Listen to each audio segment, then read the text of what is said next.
सुप्रभात बच्चों। बेटा कल हमने पढ़ा था अहंकारी राजा की एक कहानी अध्याय नंबर 3 में। आज हम करते हैं इसके शब्दार्थ, बुकवर्क और प्रश्न उत्तर करेंगे। तो चलिए शुरू करते हैं। शब्दार्थ शुरू करते हैं। प्रतापी, वीर या तेजस्वी, इनमें से कोई एक लिख सकते हैं आप। यशस्वी, जिसकी प्रसिद्धि चारों ओर फैली हो। समीपवर्ती, निकट के। अधीन करना, वंश में करना, ठीक है। याचक, मांगने वाला या जरूरतमंद। भिखारी को भी कहते हैं याचक। रिक्त, खाली। लेस मात्र, तनिक भी। असंतोष, व्याकुलता। वन प्रवास, वन में रहना। नीतिपूर्वक, सभी प्रकार से उचित। आताई, सताने वाला। सन्मार्ग, सही रास्ता। विवश, मजबूर। अब करते हैं हम प्रश्न उत्तर। प्रश्न पहला है भाई, उपयुक्त शब्द चुनकर रिक्त स्थान भरिए। इसमें दो ऑप्शन है, इसमें से एक जो सही होगा वो हमें भरना होगा। तो पहला है, राजा रणवीर सिंह बहुत ही सूरवीर था। कायर था या सूरवीर, तो हमने क्या सही भरा इसमें, सूरवीर। राजा रणवीर सिंह निरंतर युद्धों में खालिस्तान रहता है। अनुपस्थित या रत। अनुपस्थित का मतलब यह कभी नहीं जाना, और रत का मतलब हमेशा जाना। तो वो क्या करते थे, हमेशा जाते थे। खालिस्तान से राजा का लेस मात्र नाता न था। दान पुण्य में, आमोद प्रमोद में, तो दान पुण्य नहीं करता था। लेस मात्र का मतलब दान पुण्य में राजा बिल्कुल ही कमज़ोर था। आमोद प्रमोद में वो हमेशा आगे रहता था। सन्यासियों का कार्य राजा को खालिस्तान पर लाना था। सत्य मार्ग पर या सन्मार्ग पर। सत्य तो था ही, वो सही रास्ते पर ही नहीं था, और सन्मार्ग का मतलब होता है सही रास्ता। तो इसमें क्या आएगा, सन्मार्ग। दोनों राजकुमारों ने खालिस्तान का मार्ग रोक लिया। नौकरों का या सन्यासियों का। तो किसका रोका था, सन्यासी आए थे महल में, तो किसका रोका, सन्यासियों का। प्रश्न नंबर 6, सही कथन के सामने सही तथा गलत के सामने गलत का चिन्ह लगाइए। राजा रणवीर सिंह के पिता के काल में प्रजा बहुत सुखी थी। तो ये बात बिल्कुल सही है भाई, सुखी थी। राजा रणवीर सिंह प्रजा के प्रति प्रसन्न भाव से रहता था। तो ये बात गलत है, नहीं था, वो अहंकारी राजा था। प्रश्न अगला देखिए 3, सन्यासियों ने जाकर राजा को समझाया। तो ये बात भी बिल्कुल सही है कि राजा को समझाया था। अहंकारी राजा ने सन्यासियों की बात न मानी। तो ये बात भी सही है, नहीं मानी, बाद में मानी थी जब उसे नरक में भेजा था। अगला देखिए, सन्यासियों के भय से राजा ने अपने व्यवहार में परिवर्तन किया। तो क्या है भाई, नहीं किया। सन्यासियों से उसे डर नहीं लगा, जब सन्यासियों ने नरक दिखाया तभी उसको डर लगा था। तो अब देखिए प्रश्न नंबर 11, रेखा खींचकर परस्पर संबंध वाक्यांशों का सुमेल कीजिए। दोनों साइड में प्रश्न और उत्तर हैं दोनों के एक दूसरे के। आपको क्या करना है, मिलान करना है। मैंने बुक में मिलान नहीं किया, आप करोगे मिलान। कि राजगढ़ में क्या था भाई, राजगढ़ में ये सारे ऑप्शन पढ़ो, इसमें एक करेक्ट होगा। तो क्या था राजगढ़ में, एक प्रतापी राजा राज्य करता था। द है ये, पहले से मिलान करोगे आप, ठीक है, इसका मिलान इससे। रणवीर सिंह क्या था भाई, पिता की भांति सूरवीर था। तो इस दो का मिलान ये ऐसे करोगे आप, इस तरह से करना आपको जैसे मैंने पहले का मिलान किया है। राजा नए नए महल बनवाता, वह तो हाथी घोड़े खरीदता। इसका मिलान किससे करोगे, ऐसे। राजा की पीठ पर क्या था भाई, यमदूत कोड़े बरसाने लगे। अगला है, आप जैसा चाहेंगे, से ऑप्शन है होगा इसका, मैं वैसा ही करूँगा। आपको इसे मिलान करना है।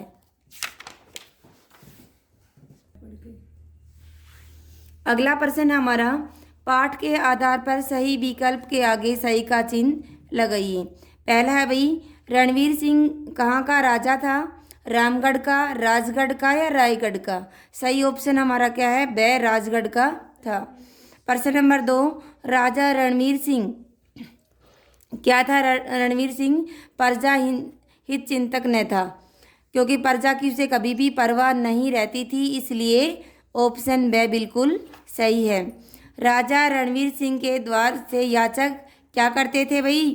खाली हाथ लौटते थे। ऑप्शन ए बिल्कुल सही है। राजा रणवीर सिंह के व्यवहार से प्रजा में क्या था भाई? असंतोष, क्योंकि प्रजा उस पर विश्वास नहीं करती थी, सुखी नहीं थी। दोनों राजकुमार सन्यासियों की क्या कर रहे थे? परीक्षा की उन्होंने, या सहायता की, या मजाक उड़ाने लगे? तो दोनों राजकुमार जब सन्यासियों को रास्ते में मिले तो उसका मजाक उड़ाने लगे। आगे हैं अति लघुत्तरीय प्रश्न। रणवीर सिंह कहाँ का राजा था भाई? राजगढ़ का। रणवीर सिंह के पिता कैसे राजा थे? एक यशस्वी राजा थे। क्या रणवीर सिंह एक दानी राजा था? तो नहीं, दान पुण्य में उसका लेस मात्र भी नाता न था। और लघुत्तरीय प्रश्न, दीर्घ प्रश्न, इनकी आपको पीडीएफ मिलेगी। अब करते हैं भाषा बोध। दिए गए शब्दों की भाववाचक संज्ञा बनाइए। आपने संज्ञा का टॉपिक पढ़ा था, आपने पहले भी बुक वर्क कर रखा होगा, आपको सिर्फ मिलान करना है। चालाक से चालाकी, अच्छा से अच्छाई, हारना हार, नारी नारीत्व, देवता देवत्व, पुरुष का पुरुषत्व, मुस्कुराना मुस्कुराहट, शत्रु का शत्रुता। तो चलिए अगला है हमारा प्रश्न नंबर 6। स्थूल शब्दों से संज्ञा के भेद लिखने हैं। जो डार्क दे रखा है इन संज्ञा शब्दों, ये शब्द हैं, इनका संज्ञा, इनकी संज्ञा बतानी है कि इसमें कौन सी संज्ञा है। पहला है भाई, राजगढ़ में एक प्रतापी राजा राज्य करता था। तो राजगढ़ क्या है? एक शहर का नाम है। शहर का नाम है तो कौन सी संज्ञा होगी? व्यक्तिवाचक संज्ञा। सन्यासी राजा से मिलने आए। सन्यासी कोई नाम तो दे नहीं रखा पर्सनल कि भाई वो सन्यासी, तो सन्यासी तो बहुत ज़्यादा होते हैं, तो कौन सी संज्ञा होगी इसमें? जातिवाचक संज्ञा होगी। उसने पक्की सड़कें बनवाई। तो सड़कें भी बहुत ज़्यादा होती हैं, और ज़्यादा होती हैं वो किस में आएंगी? जातिवाचक संज्ञा में। यमदूत कोड़े बरसाने लगे। तो यमदूत का कोई स्पेशल नाम नहीं है, तो यमदूत भी किस में आएंगे? जातिवाचक संज्ञा में। यमराज होता तो किस में आ जाता? व्यक्तिवाचक संज्ञा में। उपवन में दो राजकुमार खेल रहे थे। तो राजकुमार भी क्या है बेटा? जातिवाचक संज्ञा है। क्यों है जातिवाचक संज्ञा? क्योंकि यहाँ पर नाम नहीं दिया राजकुमार का। राजकुमार तो बहुत ज़्यादा होते हैं। प्रश्न नंबर 11, विशेषण व विशेष्य चुनकर लिखिए। विशेषण क्या होता है बेटा? जो शब्द संज्ञा व सर्वनाम की विशेषता बताता हो। और विशेष्य क्या होता है? जिस शब्द की विशेषता बताई जा रही हो। तो हमें दोनों चीज़ें ढूंढनी है, विशेषण भी और विशेष्य भी। भाई पक्की सड़कें, सड़क की विशेषता क्या है? पक्की। तो पक्की तो क्या हो गया? विशेषण। और सड़कें क्या है? विशेष्य। उसी प्रकार से घनी छाया, घनी विशेषण और छाया विशेष्य। खाली हाथ, खाली तो विशेषण, हाथ हो गया विशेष्य। शीतल जल, शीतल विशेषण है और जल क्या है? विशेष्य। यशस्वी राजा, राजा की विशेषता क्या है भाई? यशस्वी, तो यशस्वी विशेषण है और राजा विशेष्य। उचित बात, बात विशेष्य है, उचित विशेषण है।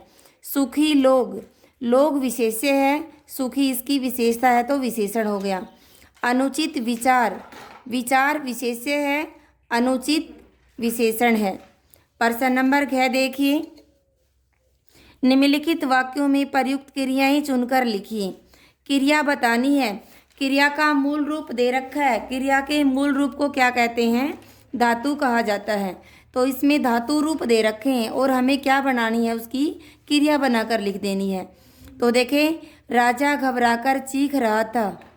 तो चीखना क्रिया होती है और चीख इसकी क्रिया का मूल रूप होता है। तो यहाँ पे क्या लिख देंगे हम? चीखना। गुरुजी उसके सामने प्रकट हुए। तो प्रकट होना क्या है? क्रिया है। वे सभी राज दरबार की ओर चल दिए। तो चलना क्या है भाई? क्रिया। और चल क्या हो गई? मूल रूप हो गया क्रिया का। सन्यासियों ने राजा को समझाया। समझना क्या है भाई? क्रिया। राजा बड़ा अहंकारी था। तो अहंकार क्या हो गया इसकी क्रिया। ठीक है, आगे है, आओ सीखें। प्रश्न नंबर क, अहंकारी राजा को कहानी पढ़कर क्या सीखा अपने शब्दों में लिखिए। ये आप खुद भरेंगे कि आपने इस कहानी से क्या सीखा, कि आप कैसा बनना चाहते हैं, राजा की तरह अहंकारी बनना चाहते हैं या उसके बाप की तरह यशस्वी राजा बनना चाहते हैं। ठीक है, अगला प्रश्न है, भारतवर्ष में किस प्रकार की शासन प्रणाली है। ये भी आप खुद करेंगे, आपको थोड़ा पता होना चाहिए। अगला है, ऐसे 3 देशों के नाम बताइए जहां वर्तमान समय में राजा के नाम पर शासन किया जाता है। तो ये भी आप इसी के सामने 1 वर्ड में उत्तर लिख देंगे और इस पहले का भी आप अपने शब्द खुद लिखेंगे। तो आज का होमवर्क है बेटा, पूरा बुक वर्क भरना है और प्रश्न उत्तर याद करने हैं। धन्यवाद।